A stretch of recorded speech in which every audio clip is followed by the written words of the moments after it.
আমি আসলে এই শ্লোকটা আসলে বুঝতাম না। ভগবান এরকম এরকম করলো, ভগবান সমদর্শী, তারপরে এরকম করলো। যাক, ভগবানের ইচ্ছে, তা আসলে আমার কিছু করার নেই। কিন্তু মণিগোপাল প্রভু এত সুন্দর করে বুঝেছেন যে সেটা হৃদয়ঙ্গম হয়েছে যে না, এটা সত্যিই দরকার। তো এখন আসলে সময় আছে মাত্র 5 মিনিট। তো প্রভুরা বুঝতে পারছেন তো এই শ্লোকটা?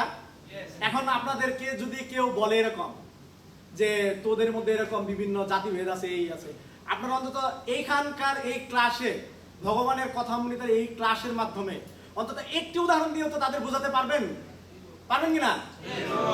বল। তাহলে আজকের ক্লাসের হচ্ছে সার্থকতা। কারণ যদি আমরা কিছু শিখে যদি আমরা অপরকে সেটা উত্তর না দিতে পারি, তাহলে তার কোনো সার্থকতা নেই। এরকম আরো অনেক, এই ক্লাসটা নিয়ে আরো অনেক কিছু বলতে পারি আমি। যেমন এখন তাহলে আমরা আসি যে তাহলে আমরা কর্মের মাধ্যমে, অনেকে আসে না এরকম, এখন প্রশ্ন আসে যে অনেকে তো যেমন আরে পূর্ণ বিজুষ এত খারাপ, এরপরে এরকম সন্তান হলো, এরকম হয় না অনেক সময়? হ্যাঁ, যে তো খারাপ ঘরের সন্তান, তার কেন তো ভালো সন্তান হলো? কারণ কর্মের মাধ্যমে আপনি ব্রাহ্মণ হচ্ছেন, ব্রাহ্মণের ঘরে কি খারাপ সন্তান হয় না? হয়।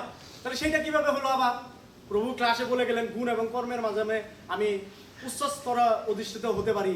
আবার আমার ঘরে সন্তান হলো একদম চুর। হায় কৃষ্ণ, কি হলো? হতে পারে কিনা? তা এখন এটা হতে পারে, তার সুন্দর একটা উদাহরণ দিই। যাদের বাড়িতে বাংলাদেশে ধান চাষ করেন, গুলা ছিলেন আপনারা? গুলা ধান আসার সময় অনেক ধান আছে, সেটা শুকিয়ে গুলার মধ্যে ভরে রেখে দেয়। তা আপনি কি করলেন? প্রচুর পরিশ্রম করলেন, সার দেওয়া, যাবতীয় যা কিছু দরকার, আগাছা পরিষ্কার করা, সবকিছু আপনি করলেন। করার পর আপনি ভালো ফলন পেলেন। এখন এই ভালো ফলন আপনি গুলার মধ্যে সুন্দর করে ভরে রাখলেন, এবং আপনার যা প্রয়োজন হচ্ছে কৃষ্ণের সংসার চালানোর জন্য আপনি নিচ্ছেন, ভগবানকে দিচ্ছেন, প্রসাদ পাচ্ছেন, এভাবে চলতেছে। শেষের দিকে পরের বছর আসলো, এবার আপনি কি করলেন? সেই একই জমি, একই জায়গা, সবকিছুই আপনি কি করলেন? যখন ফলাচ্ছেন তখন কি করলেন? এইবার আর আপনি আগের মতো পরিশ্রম করলেন না, আগের মতো কর্ম করলেন না। এবার কি করলেন? আগাছায় আছে, সার দিয়েছেন কি দেন নাই, আপনি ঠিক মতো জল দিয়েছেন কি দেন নাই, সেচ কার্য করছেন কি করেন নাই, মানে এলোমেলো ভাবে সেগুলিকে আপনি করেছেন। এবার যখন ফসল আসছেন, তখন ফসল কি হয়েছে? চিটে সহ বিভিন্ন রকম আগাছার সাথে সেই ফসল আসছে। তো সেই ফসল ভাঙানোর পরে দেখা গেছে চিটে অনেক কিছু আছে, সেটা আপনি আবার গুলাই পড়েছেন, এবার রেখে দিয়েছেন। এবার সেটা থেকে যখন নিচ্ছেন তখন আর ভালো কিছু বের হচ্ছে না। তো যখন ভালো কিছু বের হচ্ছে না, কেন ভালো কিছু বের হচ্ছে না? কারণ আপনি যে কর্মটা করেছেন সেই কর্ম আপনার সঠিক ছিল না। কিন্তু এইভাবে নিতে নিতে নিতে নিতে যখন শেষ পর্যায়ে চলে গেছে, আগের বছর যখন আপনার ধান ছিল, সেই ধান ছিল খুব ভালো, আপনার লেগেছে কম, তো নিচে কিছু অংশ এভাবে রয়ে গেছে।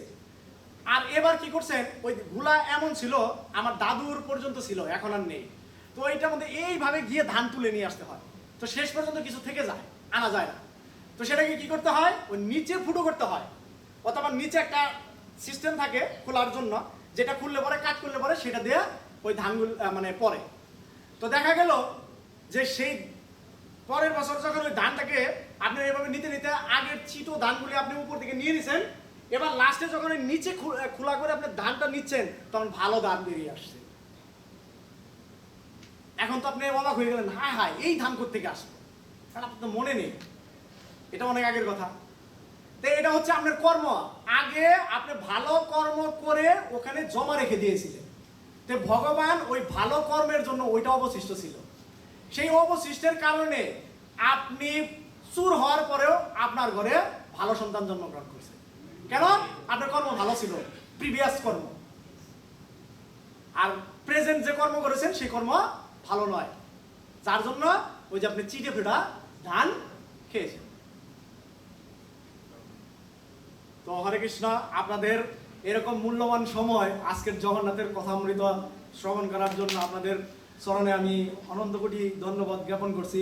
আসলে আমার মতো এরকম কর্কশ কণ্ঠে ভগবানের কথা বলা আসলে মানে কিভাবে বলবো, কি বলবো না বলবো, এটা আমি কিছু বুঝতে পারি না।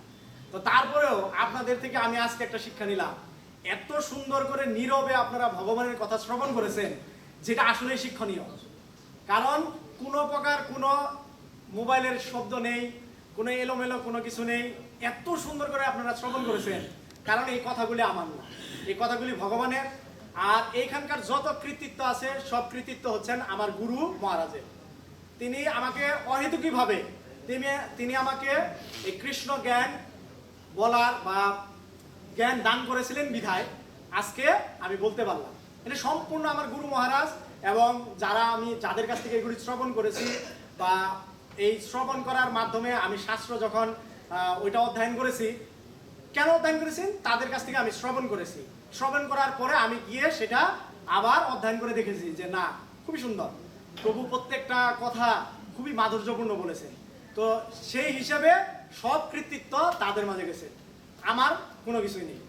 আর এই শ্লোকটি বোঝানোর জন্য, কৃষ্ণ কথা বলার জন্য আমি যদি কারো মনে কোনো দুঃখ দিয়ে থাকি বা কোনো ভুল ভ্রান্তি বলে থাকি, সেটা সম্পূর্ণই আমার। আর সঠিক সবকিছুই গুরু মহারাজ, শ্রীপাদ মণিগোপাল প্রভু, শ্রীপাদ গৌর গোপাল প্রভু, আরও বেশ অনেকেই আছেন, ওনাদের প্রতি আমি আমার এই সম্পূর্ণ ক্লাসটি উৎসর্গ করছি। হরে কৃষ্ণ।